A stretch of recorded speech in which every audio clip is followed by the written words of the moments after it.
Hello, Mor Yuri Amour here, and I am excited to offer the next video. I don't know if we want to say if it's in my LTD series, but so to give a little context, if you haven't already, please feel free to check out the two videos I've already put on my channel that address the love triangle debate, right? The so-called Aerith versus Tifa debate, so you'll know where I'm coming from. Long story short, as I hope I've made clear, there's only one answer. It is Aerith, it is Clarith, and it's always been. So that said, I thought it would be really interesting to come into the game itself, come to the most recent source, Remake, and just talk about some of the key moments in this whole Aerith versus Tifa thing. So that's what we're going to do. I'm not going to have a true playthrough. We're just going to really focus on the key moments. So as you can see, I'm already here. This is chapter 1.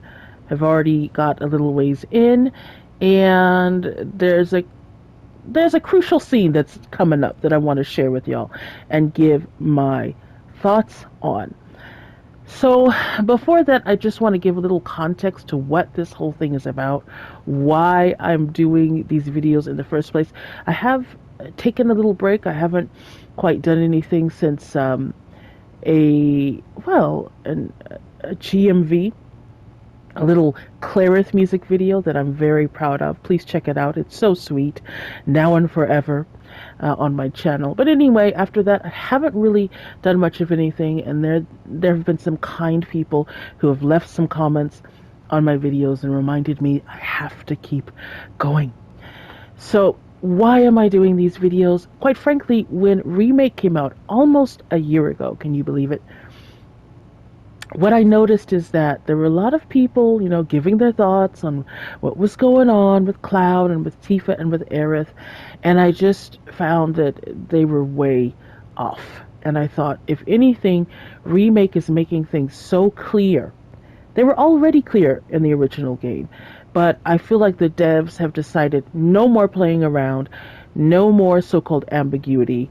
For all the hard-headed people out here, we're going to make it clear what's going on with Cloud and his love life, basically. And I was shocked to see that people still didn't get it. So my concern is that when part 2 comes out, when part 3 comes out, when part 54 comes out, and the devs, as I believe they will, make it very clear who the one true pair is, I just feel like there are going to be meltdowns, because when you're delusional and your delusions are directly refuted, it's an explosion. It's just a disaster. So believe it or not, I'm trying to prevent that and warn people ahead of time. We have some time before part 2 comes out, before part 3 comes out. And I'm trying to open their eyes and let them see, no, this is what's really happening, with facts, with logic, academic, systematic, scientific. I'm just breaking it down, and I want everyone to be on the same page, so that when we see Endgame, which is Clarith, right? When we see Endgame, we're all on the same page, and none of us can claim that we didn't see it coming. So this is like a sort of a public service announcement. This is my way of trying to do good for the community and save Clottie some pain. I mean, I really think that a lot of them are going to need counseling afterward. I'm going to have to open a Clottie clinic, because when it hits them that their delusions were wrong this whole time, it's going to be rough. So anyway, let's get into it. Let's move forward with this scene, and let's see what we see. I'm just going to give my thoughts on what's going on. Security is only going to get tighter, so be ready. We can't afford any more mistakes. Looks like the elevator's on another floor. Mind pushing that button? Here we go. Crucial scene, y'all. So, you know Tifa, right? It's not really my business, but are you guys close?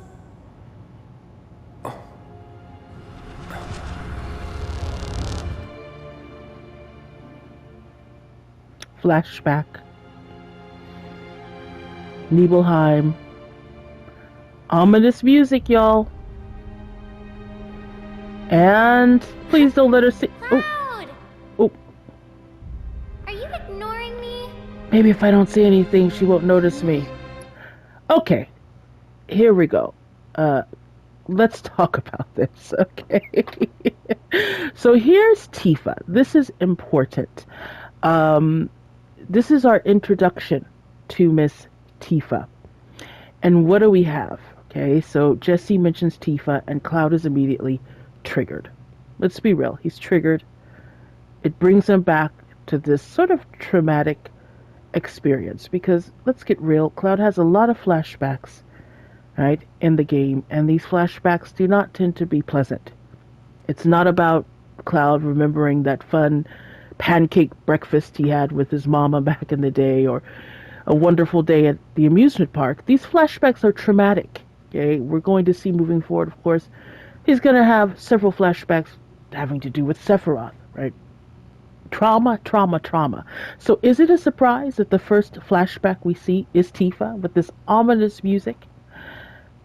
That's a clue, y'all. That's telling you something about the relationship between Tifa and Cloud. So what do we have? We have Cloud trying to mind his own business, trying to do his own thing, and of course, Tifa can't let him be and is trying to get his attention. And when he dares to not give her the attention that she feels she deserves, what does she do? She sulks, she whines, she manipulates. And she already has, I think, two little friends over there. Is that not enough attention for her? You know what I mean?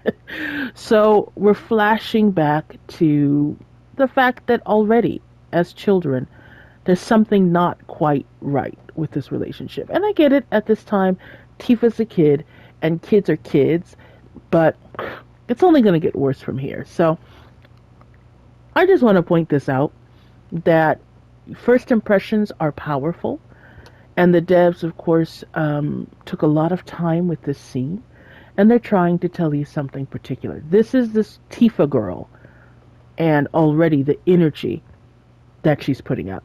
Okay?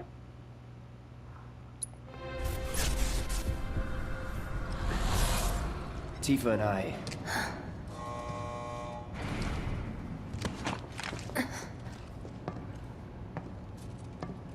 Yeah, let's not get into it. It's a long story. It's a painful story. Okay, so I'll probably get back to you when we get to more scenes that are relevant specifically to the LTD. Okay, so here I am again because, to my recollection, we're coming upon another little scene that I want to comment on. So let's go for it.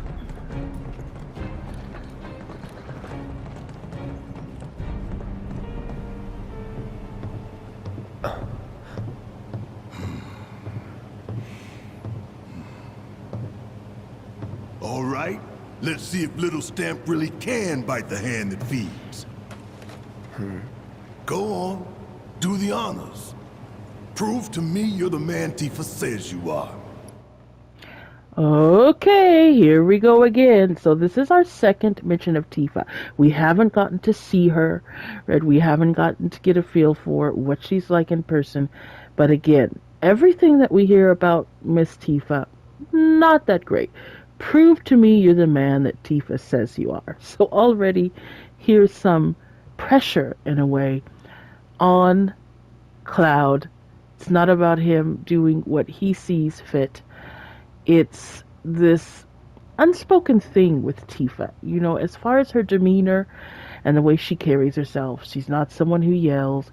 She's not someone who you would describe as aggressive. But we're going to see throughout in these subtle ways the influence, I think, that Tifa has. And I just, surprise, surprise, I don't think it's positive. It's putting pressure on people, holding them to these impossible standards. And I don't know how far into spoiler territory we want to get, but I really think that has a not positive effect on Cloud's psyche, on his identity, on his expectations that you have this person who's putting, she's not even here.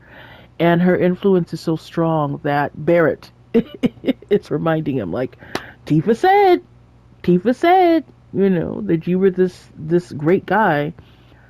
Prove it to me. So again, so far, not looking too good as far as the whole Tifa thing. I just had to mention it. This pressure, these expectations on what it means to be a man.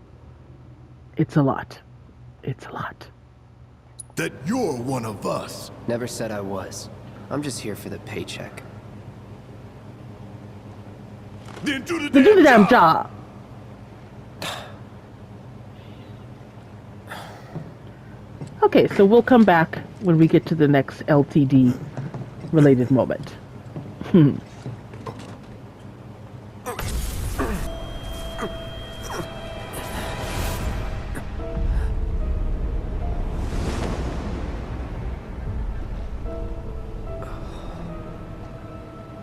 What's wrong? Okay, so I just wanted to come back for this little piece to reiterate what I said. That when Cloud has these moments, these sort of flashbacks, look at it. The ominous music, the feather, an obvious reference to Sephiroth, who is definitely not a positive force in Cloud's life. So this is what I'm talking about. When these flashbacks come and happen with Cloud, it's not a good thing. It's a bad thing. So the fact, again, that the first flashback he has is not even Sephiroth, it is Tifa. This is telling you something. Just wanted to reiterate that.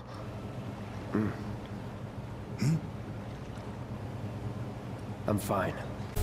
Okay, so I'm back. We are now at the point where the Mako reactor #1 explosion has taken place, and now Cloud is triggered. He's having some flashback issues, and this is what I've said about flashbacks. Look at this nightmare. Fire. It's a reference to Nibelheim, and all these flashbacks having to do with Nibelheim so far have not been good. So this is just reinforcing that initial flashback with Miss Tifa, not good. This is the third in a series of traumatic flashbacks.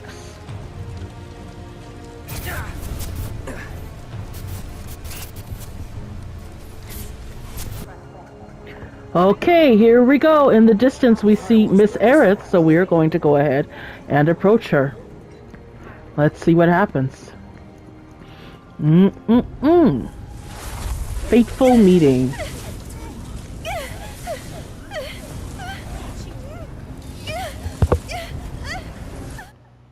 Sorry for all the pausing, but I didn't have time to pause it quick enough. But if you just look at the look in Cloud's eyes, he's been pretty tough. He's been pretty hard-boiled. And I feel like this is probably the first time we see this look of sort of compassion and curiosity. What is happening with this woman, with this girl?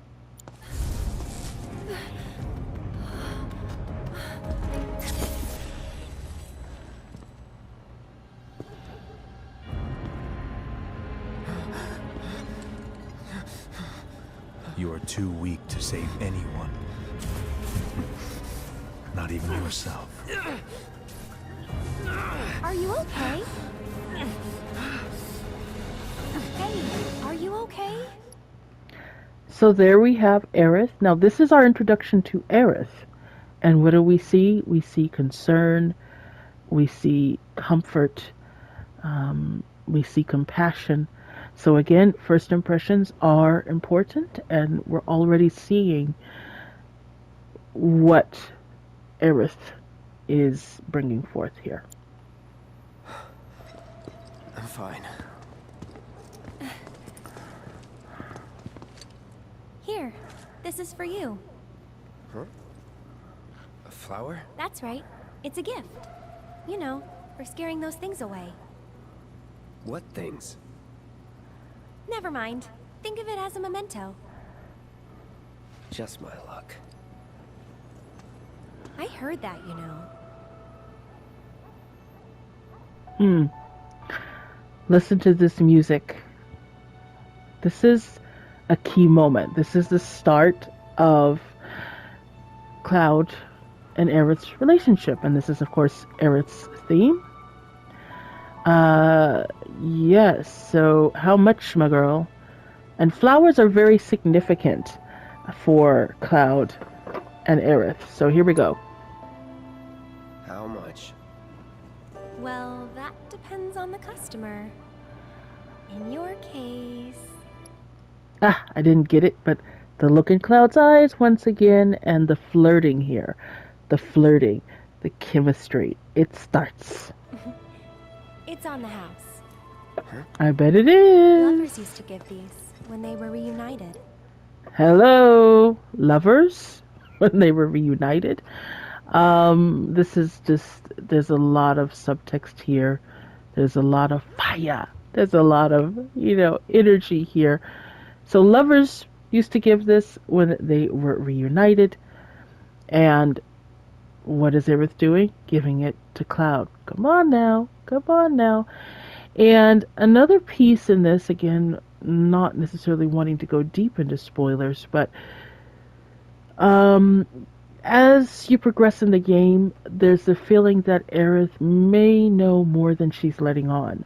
That she may in some way know some of the events of the original game, so to speak, that she may know of things that are to come. So when she says lovers used to give these when they were reunited, you might say, well, reunited, they just met for the first time, so this can't be a reference to Cloud and Aerith. But from Aerith's point of view, if the theory is correct that she already has some knowledge of things that are to come in the future, this is in a way for her perhaps a reunion. If she's already aware of Cloud and where things are going to go with him, in a weird way, it is a reunion. So I think this is a very significant moment here.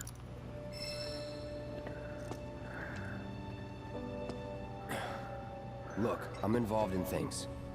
Dangerous things. Oh, I'm sure you are. So?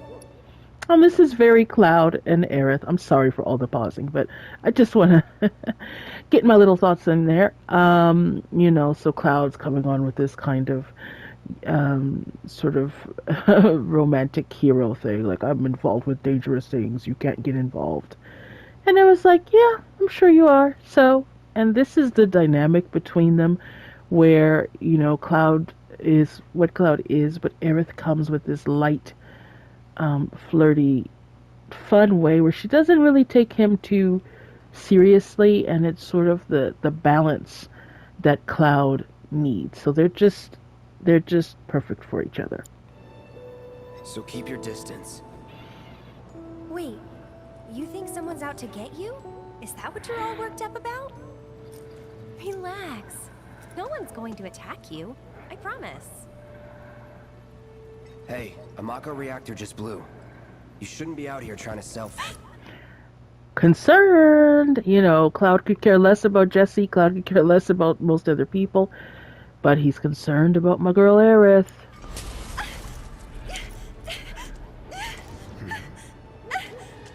Help me!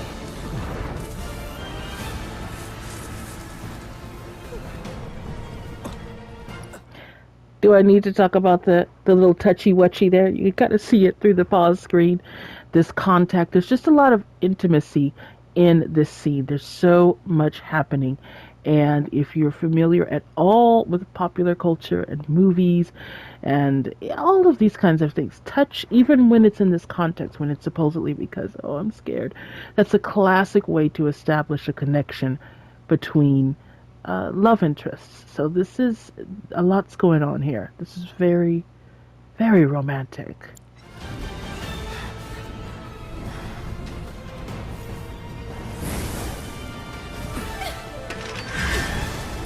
And Cloud protecting his girl. Mm-hmm. What are they?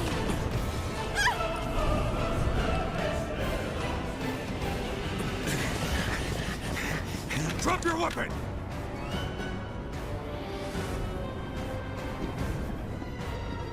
Are you blind? You know, you're right.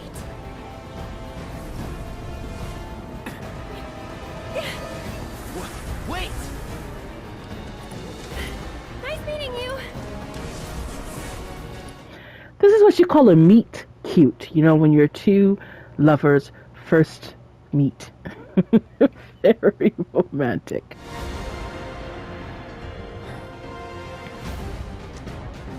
Sword on the ground! Right now!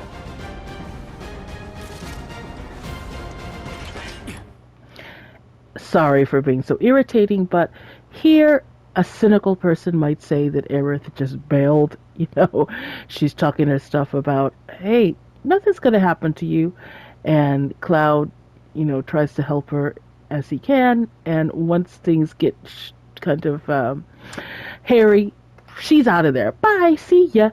But I just think the whole thing is cute. And now you have Cloud kind of going up against all of these soldiers. And again, it's just, or grunts, whatever they are. And it's just, to me, it's romantic.